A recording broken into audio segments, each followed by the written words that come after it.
What's up, everybody? This is Harry Bernard Taylor with my man Christopher Burton. People's Podcast. So what's going on, y'all? Yeah, man, I tell you what, we're here tonight. We're just gonna be basically talking about a few things. Talk about Lex Luger. Chris was checking out Lex Luger A&E special. Yes, sir. And basically, man, they were just going over his whole career. So we're gonna go ahead and talk about that. We're gonna talk about David Crockett and this thing with JCP, Jim Crockett Promotions. Look like he might be starting this thing back up, and talk a little bit about Raw, man, and SmackDown, and the disparities there with Raw now taking over the numbers. Their numbers are higher than SmackDown right now, Chris. But man, let's go ahead and talk about Lex Luger a little bit, since you just watched the A&E special. Yeah. Excuse me, getting a little caught up here, but yeah, man. So that Lex Luger A&E, man, that thing was actually pretty good, man. I really enjoyed it, man. It touched on a lot of stuff that I did not know. Like I didn't know he was trained by Hiro Matsuda. Yeah. Now I did know that he was influential in getting Ron Simmons into the business. I knew that. Right. Excuse me. And I knew also that him and Ron played together too, man. Yeah. Played against each other in college. Against each other, yeah. Yeah, so he was at Miami and Ron was at Florida State. But yeah, man, it was crazy, man. I mean, like I said, my favorite version of Lex Luger when he was first starting out and he had that beard, man. That joke in Florida, yeah. That he joke looked was devastated. Serious, he looked devastated. And if he, that's when he was right there at the tail end of when the regional promotions were still strong, and Florida was still one of the biggest regions in the country. And I mean, he was pretty much like their big star, even though he was a rookie. He came on at the end of where everybody, the focus was pretty much on him, because Dusty Rhodes was the big star up there for a lot of years, but they pretty much lost everybody. They had Mike Graham and Jerry Graham, pretty much running the thing, Dr. Jerry Graham, Mike Graham, and then they had Lex Luger. So they finally had a star, but that was around 84, 85, and I knew they was going to lose him to either Jim Crockett Promotions or WWE. I mean, it was just a matter of time, because they already had lost Dusty Rhodes over to he was a Jim Crockett Promotions, of course. Doing stuff over there. So I'm like, they're gonna lose Lex Luger, but they did get Lex Luger in there against Bruiser Brody at that time. But yeah, he was big time, man. He was wearing the robes and all that, and he had that beard. But yeah. So man, that's pretty good. I'm out to check out the A&E. Well, actually, Lex, when he had the beard, he wasn't rocking the robes. He was just coming out in tank tops and a headband and stuff, man. Yeah, actually, I thought he was in the. role, man. Sure. That was when he was with the Horsemen. That was when he got with the Horsemen. Yeah. But yeah, man, and a lot of people commented, and from what I even heard, man, our buddy Danny Parrish did commentary on one of Lex's matches, man. Oh, for real? And it was on there. You because I heard the voice and I was like, what? I was like, that sounds like Danny. Well, Danny probably can't even remember that, man. He done commentated so many matches. I mean, so many legendary matches, and he probably can't even remember that. I mean, I know he did a lot of things for Wahoo McDaniel and a lot of other big names, man, back in the day. And he know a lot of people, which kind of shocked me. It really did. I know he's been huge on the independent scene for a while, but yeah, it was kind of shocking. So man. So we Danny Parrish big time now, but we can't do nothing with him now, but he out of our league here. Right. So what was the second thing, man, that they showed up there? Did they say anything about? I mean, any commentary, any other commentary besides Danny Parrish? Because not really any commentary, but they were just talking about one of his matches, and I heard him. But they were basically having people talk about him and talking about he was trained by Hiro Matsuda. Yeah. And how he basically growing up was attracted to sports, and everybody else was more in his family was more or less academics and all that and everything. Right. And nobody could really relate to why he loved sports so much, man. And he just loved it. And he said when he got to high school, he basically had to forge his dad's signature on a permission slip to play football. Oh, wow. so he Wow. could play football. And he was like, if there was anything other than wrestling, he would have stuck with football his whole life. He would have stuck with football. Yeah, But yeah. Something but about the yeah, knees or whatever. Why he couldn't make it in football, but I know he didn't. I think he was like the last cut. I mean, I don't know if yeah. they talked about it on Well, A he and no, E. he actually played 4 seasons up in Canada. No, he was the last cut of an NFL team though. Oh yeah, Green Bay. Green Bay. Yeah, he was the last. He was on the Yeah. last Green cut. Bay, yeah. So yeah, so and then he never was. What's up? Who's that? What's up, Chris? What's up, y'all? I'm trying to see what this is. That's Raymond. That's my boy Raymond. That's Oh, what I what's was going just on on, the phone Raymond? with. Oh yeah, yeah, definitely. But man, yeah, he didn't. That's one thing that back in the day, I remember when they was talking about him playing football and all that, and he ended up in wrestling. But that's one thing I knew about. He didn't grow up being a wrestling fan.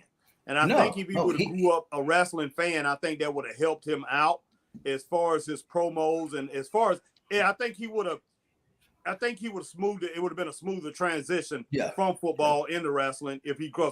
if he would have been a wrestling fan. Because most guys that played football was wrestling fans that Yeah. ended up playing And it was that so ended it up was so wrestling. funny because he said when he went to Canada and he was came up for his contract, they didn't renew his contract, and then he went to the USSFL Yeah. playing for Steve Spurrier in Memphis. Oh yeah. Yeah. And they said by then Lex was like 6'4", 280. He was just a monster. Oh yeah. And obviously he had no clue, nothing about wrestling, didn't know jack squat, nothing, Right. didn't know nobody or anything. And everywhere he went, everybody's like, "Are you a wrestler? Are you a wrestler? Are you a wrestler?" And he was Right. like, "What the heck y'all talking about? I'm a football player. I'm not no damn wrestler." And he was like, everybody keeps asking. He's like, "I'm gonna see what this wrestling thing's all about." Right. And he said he went to a match and some people approached him and it was like, okay, I guess I'll try it out just to see, Right. because things wasn't quite panning out in USFL for him. And next thing you know, he gets hooked up with Hiro Matsuda, starts training, and he said he loved every minute of it. And he was like, I like this. I like the physicality of this because back then they would train you till you just couldn't do it no more, man. Oh yeah. Yeah. I mean, because Hiro, like we talked about, Hiro trained Hogan, and on the first day of training, broke Hogan's leg. Oh yeah. Oh yeah. And so he was like, and some of those, you got to see it, man. Some of them things he had Luger doing was ridiculous. Like Hiro, like Lex was in a push-up position, like full extension push-up. Hiro was laying on his back, Right. like full body. Like Hiro's head was hanging over Luger's head, and had Lex literally basically bend his neck down and push his body and his neck back up. Wow. So you basically letting somebody's body weight come down on your neck and you got to push their body weight all back up. I think I remember that. I Man, remember seeing that. I was like, ain't no way in the world. Oh, ain't man. Could you imagine another grown man after you probably been training for about 3 to 4 hours already, laying on your back and talking about, all right, we're gonna work on your neck now, and you're in full extension push up doing that? Actually, I've seen that when he did that. But could you? But like I said, training 4 5 hours at least before, and then have to do that. No, not on me. But yeah, I couldn't even, man. I couldn't even do that when I was in prime shape, man. Ain't no way. Yeah, that dude was huge, man. He worked out with the wrestlers and let's see. And He when he worked out with wrestlers, he turned off the AC, man. Yeah. Hero. That's what he would do. He basically had you in a warehouse and no windows, and it will basically end up being a sweat box. Wow. It was a big warehouse that ended up being a daggum sweat box, 100-something degrees in there, and you training. Yeah, that's crazy. So what was the next thing, man? That after he did that, man. After he did that, he basically ended up going down to Florida and working with the Grahams, like you said, and he was I mean, green as grass rookie, and basically he was in there just killing people and would hit somebody with a clothesline, and next thing you know, he's posing and slamming people and just posing. That's all he Yeah. could do because he Right. was very limited, but he had the look, he had Yeah, the he did. body, Yeah, he did. and that's what basically, in a nutshell, carried him for all them years. Yeah. Well, he lucky, man. When he came to WCW, Jim Crockett Promotions, came to Mid Atlantic Championship Wrestling, he would have tripped over the ropes. Crockett would have fired him. Yeah, man. But He I would have been think I gone. think I think he would have probably held on to him because he had to look. Crockett was like, I Lex don't at know, that man. time. I He's don't know. Crockett. You got He to did the see. You same got thing. Nikita had to look too. no, Nikita but came no, down there. no. It was different. But Lex was No. way better. Oh yeah, he was bigger. He was bigger than Nikita, man. But Nikita had to look too. Nikita had to look. He had everything. Nikita, to me, Lex, when Lex came to Crockett, Lex had cut that beard, man. He Oh had yeah, cut yeah, that yeah, beard. yeah. He cut So it. Yeah. he didn't. And Crockett said that. Crockett said he remember seeing him. He said the reason he wanted him. He said he saw him over there in Florida. In Florida, yep. And then he said he told him come on down. And Dusty. He said Dusty told Dusty come tell him come down. He said, but when he came down, he saw that he had cut the beard. And Crockett said he didn't like that. He said because he liked the bearded look. Nikita came in there. Nikita looked more intimidating. He said Crockett said that. He said he looked more intimidating. But Crockett. But overall body, that's what kept Lex around. And Crockett was like, and Crockett basically was like, he was like, now a lot of people didn't like Lex because he was green, he was hard to work with, and he was just, stiff and didn't know what he was doing. And, but it was like he had an ego, but when you look like that, you're gonna have an ego, and in this business, you cannot not have an ego. But he was like, but his body helped him out a lot, and that's what helped him stay around. Crockett basically said that, man. Of course. I mean, there's no flipping way he would have stayed in there. That's right. Jerry Lawler, Ric Flair, no one liked working with Lex because he was a rookie. But he had that look, though. He had the look, man. Yeah, he did. And matter of fact, when he was in Florida, his rookie year, they basically was like, okay, Rick. They brought Ric Flair down, and they were like, you got him for a whole hour. Have fun.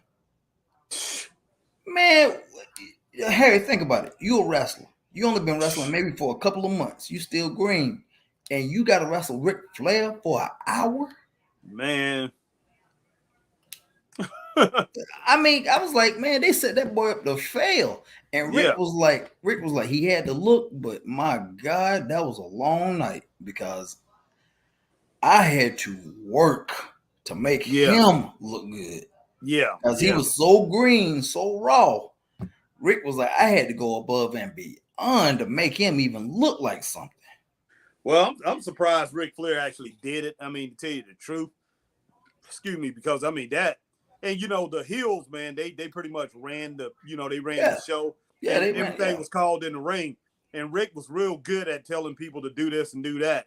So Rick probably really, like you said, he had to do some serious work to get that kid over, man. Yeah. But Lex, man, like I said, his look carried him for so many years. I mean, when he first started, I remember that's all he could pretty much do was just, he was stomping, he would punch, down, pose down punch, and hit a clothesline, yell a little bit, and pretty much flex, yeah. That's pretty much all he was really doing, man. But yeah, he definitely had that look, and it catapulted him so quick. And then when they stuck him over there with the Horsemen, because they stuck him with the Horsemen real quick, but basically at first he came in, he was called an associate of the Horsemen. Yeah.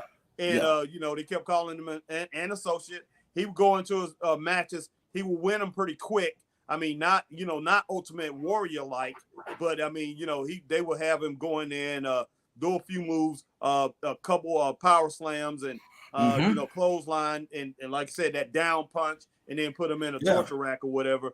And that was pretty much it. And then they basically put him behind those four great wrestlers and with J.J. Dillon, and had him over there as an associate of the Horsemen. And then finally they kicked Ole Anderson out, and then they had Luger in there. Like I said, a green rookie. and Mm-hmm. he was learning. He was learning with those guys, and he was learning on the fly and learning how to learning promos, man. And basically, like I say, as far as his dressing style, man, the way they got him dressing and all that, it matched what was going on with the Horsemen. So he looked good, man. So he looked good, and he went up the ranks real quick. And I Yeah, mean, he he was did. one of He the, did. he was one of the top 5 wrestlers in the world at that time. Top 5, top 7 or 8 wrestlers in the Yeah, world and it was in his crazy rookie year because because he was associated with them. because Rick said his first couple of months with the Horsemen, he was like his first run with the Horsemen, he bought him a Rolex and had a Mercedes.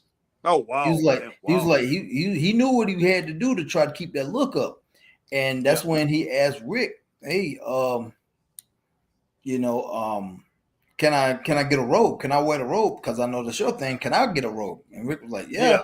And he put him in contact with Miss Olivia, who did Flair's robes at the time, and that's Yeah. when Luger started wearing them. And then later on, like my man Raymond said, he got smart with Sting because Sting was coming in this time. He was like, "Dude, what do you do to stay so jacked, man? What do you?" And he's just looked at him like, "Eat, drink beer, and eat M&Ms." And Sting was like, "Okay, yeah, okay, if you Right. say so." So yeah. Mr. Larson, What's going on, what's up, Scott? man? What's up, Scott? What's going on? What's going on?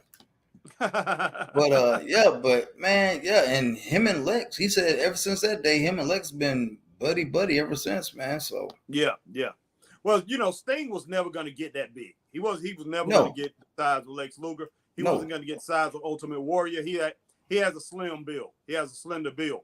But I mean, he did very well with what he had. And yeah, the whole thing about it is, I'm glad he did not actually get that big, because Sting wouldn't have never been the wrestler that he was if he would have got that big, in my opinion.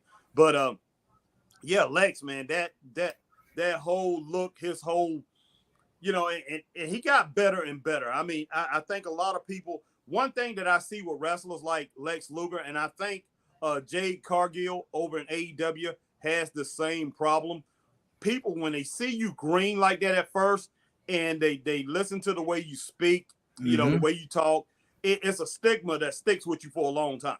Oh yeah, oh And yeah, Lex actually got better yeah, and better and definitely, better. He got definitely, better as far as his promos too.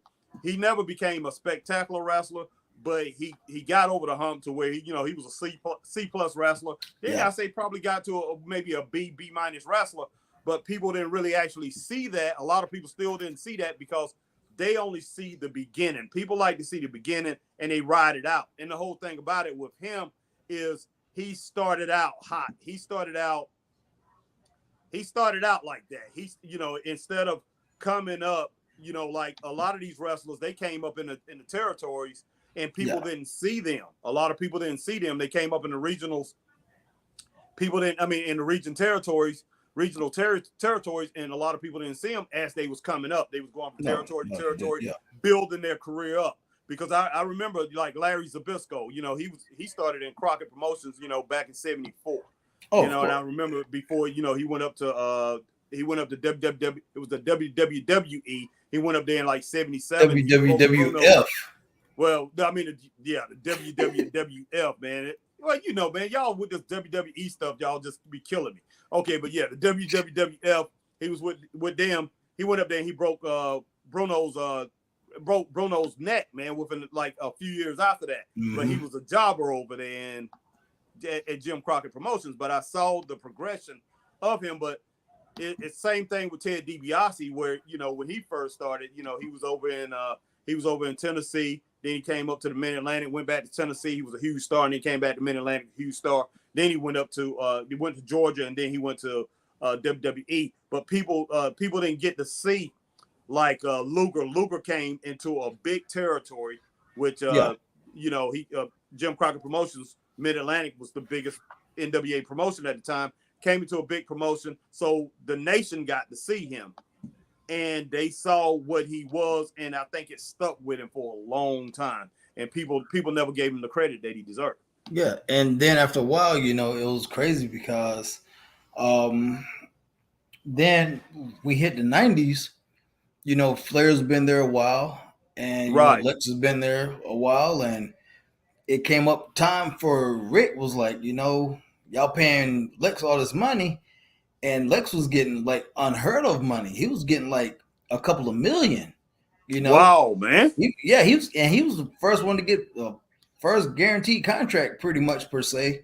And Crockett didn't even do those back then. He gave you a little, your money that you got, whatever, but he didn't do no guaranteed contract. And that's basically Lex basically got a guaranteed contract, and he was getting a good bit of a change. And Flair was like, uh, y'all still owe me a deposit for my belt, you know.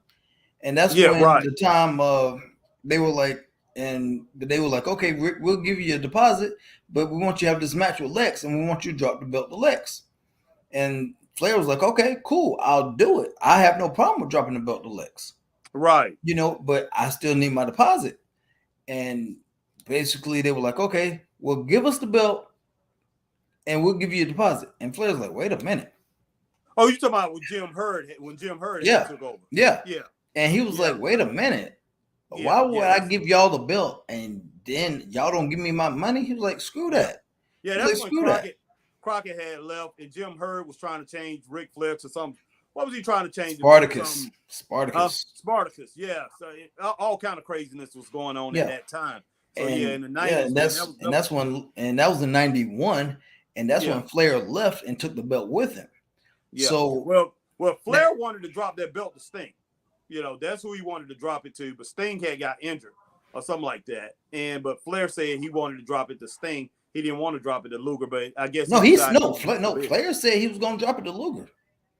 He Well, said he I was gonna know drop he it to said Luger. that, but that's what I'm saying. He said that on A&E, but I mean, you look on YouTube, a lot of his videos, and you look at Flair from years ago. Flair said he didn't want to drop it to Luger, something like that. So he did say Jim Hurd. I mean, he did say years ago that Jim Hurd wanted him to drop it to Luger. What's that? Marquine, you just saw the message. He just sent a message. Yeah. Yeah. No, Did he say he forgot? Yeah, he forgot. How the Oh, that's heck? all right, man. Just send him Anyway. a message. Say that's okay. Whatever. Anyway. But yeah, but Flair, yeah, he did say they asked him to do that because Hurd believed in Luger. He said the landscape of the business was changing, and he just thought Flair was a dinosaur, and nobody cared about Flair anymore, and he wanted to give it to Luger. But they actually gave it to Luger, man. I mean, but it was crazy because he had to actually that Clash of the Champions. Yeah. He had to wrestle Barry Windham, who was a sub, and Flair was already gone by then. Right. And it was a cage match, and Lex won, and WCW had to make a fake title. Yeah. And gave it to Lex, and that thing looked like crap. and then obviously, Lex became the man. They got their belt. Lex became the man. He started working with Harley Race and doing all these title defenses and everything. But they were like, obviously Lex still had an ego and everything, and this, that, and the third. But at the time, Lex was thinking, okay, I'm spinning my wheels. Even though I am the champion, I ain't getting nowhere. Let's try WWE. Man, he couldn't sell, man. Yeah. Man, the WCW went down during that time. Yeah. He couldn't. That Joker couldn't sell. That Joker couldn't sell out of dang. That Joker couldn't sell out of line, boy. Heck no, bud. It was horrible. It was horrible, man. It was horrible, man. So he ended up going to WWE, and then that's when they came across with the old narcissist thing. Well, before the narcissist, that WBF, the World Body Federation. And I had no idea about that. I was like, what? Well, like I said, you was young, man. You was like 14 years old. I mean, you was in high school, but you should have known. I mean, that's the way I look at it. I was 14 years old, man. I could go back to my 14th year. I can tell you everything that was happening in wrestling. I remember about that Ico Pro, that protein stuff. I remember Ico Pro. I was like, and I was like, these jokers are pushing steroids. What the world? That's what I thought Ico Pro was, man. Steroid, man. Yeah. And all I know is I couldn't believe it. I couldn't believe it when they was doing it because I remember I'm like, he signed Lex Luger, but Lex Luger is not signed as a wrestler. I mean, I know he signed him as a wrestler. He was signed as a nutritional bodybuilder expert. I just couldn't believe it. Yeah, they were going to use him as the poster boy to the WBF. Yeah, I wanted him to wrestle. Yeah, not at that time he wasn't. I looked at him. I said, okay, he's a bodybuilder, but my whole thing about this, I'm like, okay, this guy is a wrestler, but yeah, he can be a bodybuilder. And to me, I figure if he would have got into that, he was going to bodybuild for the next 10, 12 years or whatever, and he was going to start wrestling because it was going to be less. It was going to be less strenuous on his body. You know? Yeah. I said, okay, you can make a whole bunch of money by doing this, by just bodybuilding. You don't have to wrestle no more. So, but and then I looked at everything that Vince was doing with WBF, and I'm like, he's not doing enough to really push this thing to the market the way it should be pushed. He really didn't push it out there because, I was big into, I wasn't a bodybuilder myself, but I was big into watching it. I was a big fan of it. So, yes, I used to watch Schwarzenegger. I used to watch Lou Ferrigno. Yeah, Lou Ferrigno was in it. Yep. And it was a lot of different guys, man, that I really followed back then. Tony guy from used to be from Spartanburg, Tony Young or whatever his name is, this big old black guy. There's a lot of guys I used to follow. You talking about oh my gosh. I know who I got his face in my head. He was but there's a lot of guys I used to follow. Just put it that way, as far as on the on the bodybuilding scene. So I used to watch a lot of that stuff, man.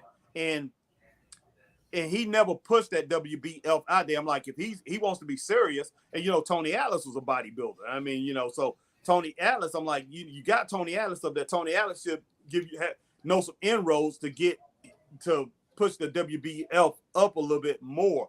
But I think Tony Atlas was on crack at that time. So I mean, he was. Tony Atlas wasn't even in the wrestling. He wasn't in the wrestling scene. He was messing with wrestling. I mean, messing with drugs at the time. So Vince couldn't do anything with him. But I'm like, he could have had some inroads because he legitimately won 2 Mr. USA titles back then, USA titles. So, but I was like, he's not doing anything serious because I know in that business, it's kind of like track and field. Like if you got to strike when it's hot. You see track and field on TV, you strike when it's hot and people tune into it. But if you don't, then people are not going to tune into it. So you only have like one strike. And like saying the WBF, they had that one little zone and they did not use it. And I mean, Vince, he tried, man. He tried, but it just didn't work. And next thing you know, they were like, okay, well, we got Lex. What we going to do with him? Then that's when they came up with, they were like, well, this dude has a ego out this world, man. He's got the physique and everything. And they were like, let's come up with the idea of the narcissist. Right. And that's when he came out with the narcissist, and he debuted, I want to say in 93 or 95. Maybe 90. Maybe was it 91? It might have been 91. I cannot remember it. Yeah, it might have been 91. Between 91, I think it might have was. He debuted at the Royal Rumble. Bobby Heenan actually introduced him, and he came out, and stand in front of the mirrors, posing and everything, and all this and all that, and and everybody was going crazy, and that was his gimmick, and they tried to push him and everything, and he was, it was working because he had the look, he had the body, and then after a while, that thing kind of faded out. The narcissist thing kind of faded out, and then they went to the Lex Express, Mr. USA, Lex Express. Because at the time, George Bush Sr. was doing his campaign across the nation on a train. And next thing you know, they were like, well, we can do that for Lex. We're going to push him for the title. And we're going to push him for the title. But instead of a train, he's going to take a bus across the nation. And they started in Connecticut, had the press conference for him and a big send-off. And he literally went across the nation and did sign-ins, interviews, and everything, TV shows, morning shows, late night shows, and and they basically said, man, you know, Bruce Pritchard literally said within he rode with Lex for a week on that bus. He was like, everybody was cool, but Lex, he was like, this may not be our guy. Yeah, because his attitude just was horrible. Yeah, he just was. He just not that people's person, man. I mean, they wanted him to be the next Hogan, but he just did not. He didn't have the personality, man. He didn't know how to connect with people, and that's a sad thing. I mean, it really is. It's a sad thing. And I remember that they first put him on that bus. I seen that, and I was watching it. I was watching it on USA, and I'm just sitting. I'm looking at this thing. I'm like, man, this is not gonna work. And because I had already met this guy. I had already met this guy in Greenville at Greenville Auditorium. Already met him down at Greenville Auditorium. And I'm like, Ric Flair, because the whole thing about it, my grandma and them, they already knew Ric Flair. They even known him since like 75. Yeah. So it was easy for me to meet him. And, Rick was like, oh, that's Miss Baldwin and all that. So she said, he said, this Miss Baldwin, I was with my grandma Baldwin.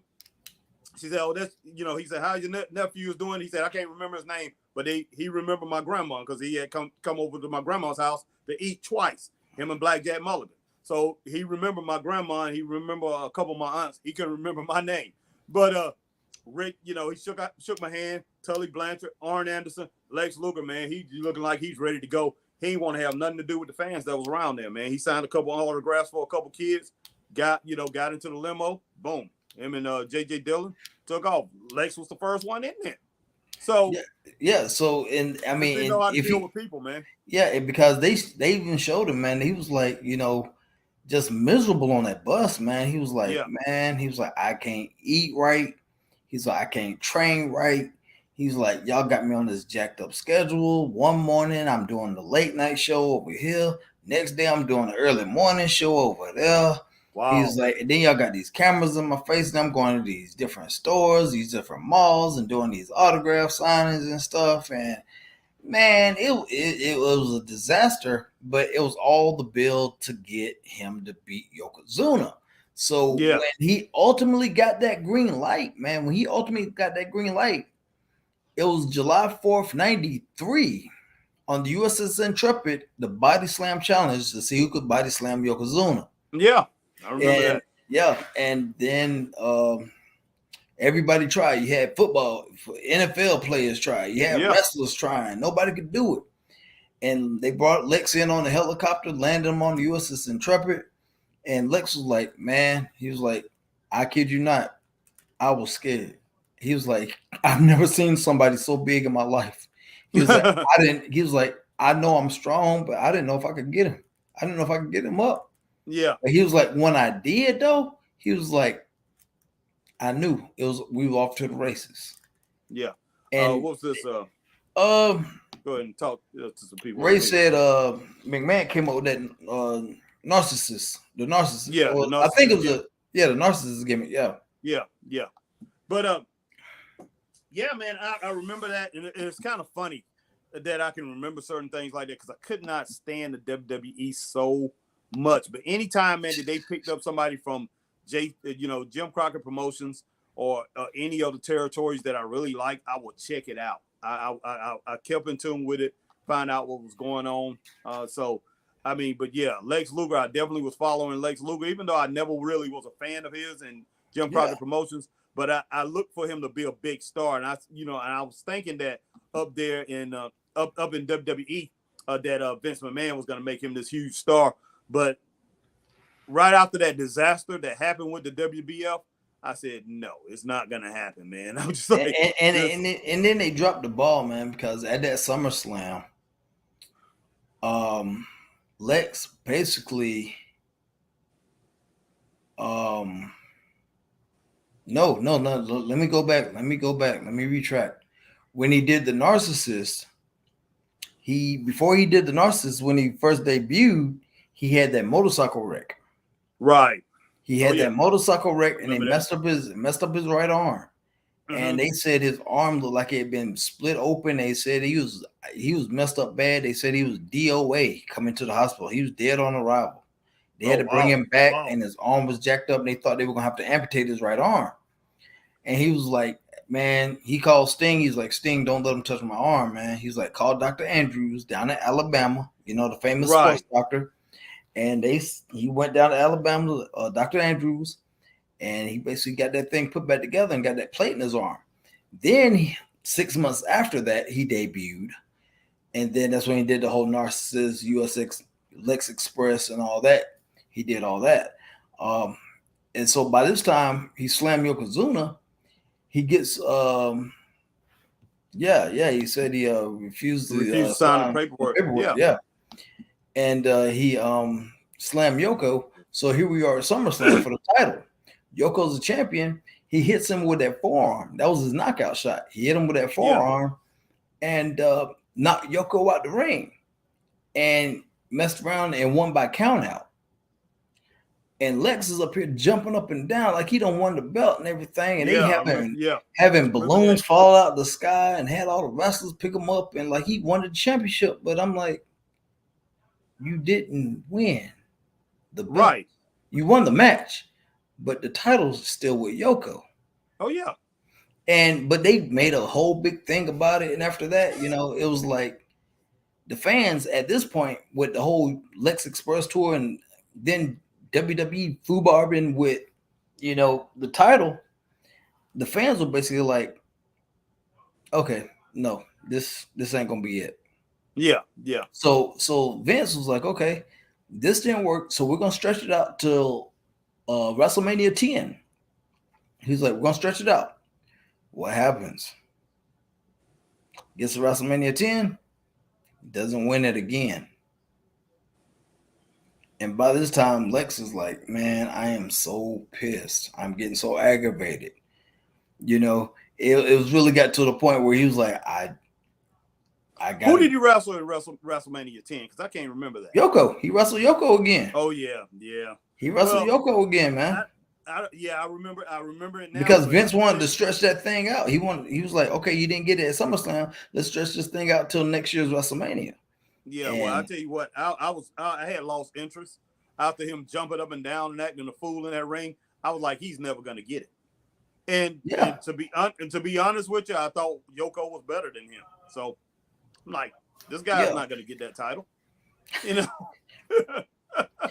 but his attitude basically just changed and everything, and he wasn't happy. And next thing you know, later on, that's when he was like, okay, I got to go back to WCW. Yeah. Then that's when he showed up on the first Nitro. Yeah. Only thing that he could do, Chris, I mean, when it boils down to it, I mean, he had the body, he had the look, you know, I mean, you know, but, I mean, think about the muscle man that they had there. Okay. Yeah. Hulk Hogan, but you know, who's the other big guy they had before him? They had superstar Billy Graham years ago back in the 70s. So Lex could have been like a superstar Billy Graham. You know, they were around similar size and everything, but that was the only way he could really promote himself and jack him up to where he wanted to be, if he could come up with that kind of persona. But there was no way in the world he could do it unless he turned heel. And they had him as a face over there. Yeah, they weren't trying to turn him heel, even though he would have been good as a heel. They wanted to keep him a face. Because his attitude at that time was so bad and so sour, it would have worked. Yeah, it would have. Yeah. It just didn't fly for him, man. Yeah. So man, that's crazy. But yeah, getting all kind of things, man, from that group. Yeah, I am too, man. I am too. That thing off. But man, so let's go on with talk about, man, Triple H. You know, Triple H, he's taking over WWE. Everybody knows that. So it's been a couple weeks now. And looking at the ratings, done had a couple weeks of ratings with Raw and a couple weeks of SmackDown. SmackDown pretty much have stayed stagnant. And this week they actually went down. But which is surprising.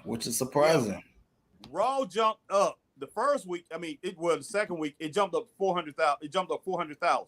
That thing went from like 1800 to 2200, and then this last Monday, 2.4 million. So I don't say 2400, but 2.4 million. And they beat, and what's the name didn't get 2. They was 1.9 million. A little under, 1.9 million at 1.980 or something like that. They was a little bit under 2 million on SmackDown. And SmackDown is on free TV. They're on Fox. And SmackDown used to get that 2,400 number. That was their numbers, 2.4, 2.6 early last year. Raw has surpassed them. So I'm looking at this whole thing, and I'm like, I'm thinking SmackDown is going to bounce back on their numbers. I really do. But Raw, man, the numbers that Raw is getting is unbelievable. Yeah, it's like, they are doing something. I mean, I don't know what's going on with that. That's just shocking. Because I was at this past SmackDown, man. I figured, oh man, with Cross coming back and everything, this is going to be epic, man. But was I wrong? Well, I tell you what, Chris, and maybe I have no idea. I don't know what was going on Friday. I don't know what baseball games was being played or whatever, but might have affected it. But I doubt it. Any baseball usually don't affect wrestling that much. So we know no NBA playoffs. That's gone. NHL playoffs, that's gone. So I don't know what the world's going on. And the world champion, the world the track and field world championship, that's over with. So it wasn't really competing against anything. No. I don't know what in the world's going on, why in the world their numbers drop, but maybe it's fatigue, wrestling fatigue or something like that. There's a lot of wrestling that just happened. So that could have been it. But I look for their numbers to jump back up, especially since Karrion Kross came back. People see they're doing different things. And Scott Larson, Scott Larson, he said he watched it, and man, he's loving every bit of it. SmackDown, he said he just watched it. But I look for SmackDown to bounce back, and if Raw can keep those numbers that's going on up there, I don't, man. All I see is trouble for AEW. I really see trouble for AEW. Yeah. Because that's 600. Those numbers for Raw have jumped up 600,000 people. 600,000. Yeah. They was averaging 1.8. Well, they were struggling. They had got to the point where they were struggling to get 1.8. Yeah, they really were. Jumped up more than that. Jumped up more than 500,000 people. So that is a lot of people that jumped. So man, where they got their fans from. I don't see a lot of extra fans coming back. They pulling fans from their old base back up to see what in the world's going on, and those fans are sticking around. And maybe because they're going on and they watching Raw, and I think people are watching that for 3 hours, and then people are watching NXT's numbers have went up too. I think they're watching NXT, and then they're watching AEW Dynamite, and so what I'm thinking is fatigue, wrestling fatigue. So, but I do think SmackDown's numbers are gonna go shoot straight back up, straight back up. They will, man. It's gonna take some time, but they will. Yeah. And and then you got to think too, man. Triple H is from what I've heard, Triple H is being real aggressive in these creative meetings. He is being hell of aggressive. He's like, "This is how I want it. This is how I want this to go. This is how I want that to go." Right. He is definitely like, "Look, we've got to get out the old mindset." He's like, Vince is no longer here. Right. He's like, look, if you still got this mindset of how we used to do it, that ain't going to fly, because I've got to implement the things that I want to see done. So now you see Tommaso Ciampa's getting a big push because that was his boy back at NXT. Right. You see, oh gosh, her real name is Charlie. Dakota Kai. You see Dakota Kai, she wasn't under contract and she's back. You saw they brought up they brought Banks and Naomi back. Yeah. I mean, well, they're working on it. They said actually Naomi's contract actually expired during the time she was gone. Oh, for real? Yeah, they said it expired. So they probably got to do some trying to get her back and get them back and everything. And now that they having the women's tag team tournament for the titles again, it makes you wonder, are those two going to tag up and show back up? Probably. You know, so I mean, so he's being real aggressive in a lot of things he's thinking about doing, and Yeah. I can't blame him, man. I would be too. I was Yeah. like, yeah, And that I want black to and push my weight gold, around. that black and gold is coming back in NXT. So Oh, it's got to, man, because yeah, it's coming back. this So Fruit of the Loom stuff they got going on. I yeah. can't watch that mess, man. So It's too I bright, too tell you, colorful. man, I don't know. And Tony Khan, the way I look at it, Tony Khan needs to look at, man, boy. He need to look at some of these indies or whatever, and he need to make a decision on what he's gonna do. I mean, he did give Tony Schiavone Tony Schiavone has gotten a new position. Yep. Up there, and Tony Schiavone, I think he's got him producer of content, and he's got him doing something. Producer in charge of talent or something like that. But yeah, he gave him an important title or whatever. I think he gave him that because he don't want to lose it. Because I do think David Crockett, like I said, I think David Crockett is getting back in the game. Because David Crockett told Tony, he said, I hope this ain't the last time me and you. He said it's the last time for them, and he's talking about the last time for Ric Flair in the ring. He said, but not the last time for me and you. So I think him and his old friend, talked at that show and talked about getting back together and doing some things. But then next thing you know, Tony Khan, a couple days later, done signed him to some new deal. And I think Tony Schiavone said, I can't turn down the money. You know, I think he made some deal with David Crockett, and he said, I can't turn down the money. Yeah, would you? I mean, a couple of million or whatever. Shoot, I wouldn't have turned it down. But I know Tony Schiavone. In my opinion, Tony Schiavone was distraught, man, and he sounded like garbage every time I listened to him every show that I listen to. I'm just like, man, he just throwing something out there. You and I both talked about that. All right, man. Just a second, Chris. Go ahead and talk. All right. So yeah, man. What do I think about Karrion Kross coming back? I've been hearing people a lot say he shouldn't have came back. Well, there's actually no. I think it was the right move for him to come back because, I mean, he was basically just vibing off of his independent, his independent status and everything. And whatnot. So I think it was a good thing for him to come back, get him back in the spotlight, man, because a lot of people probably lost touch with him since he was on the independent circuit.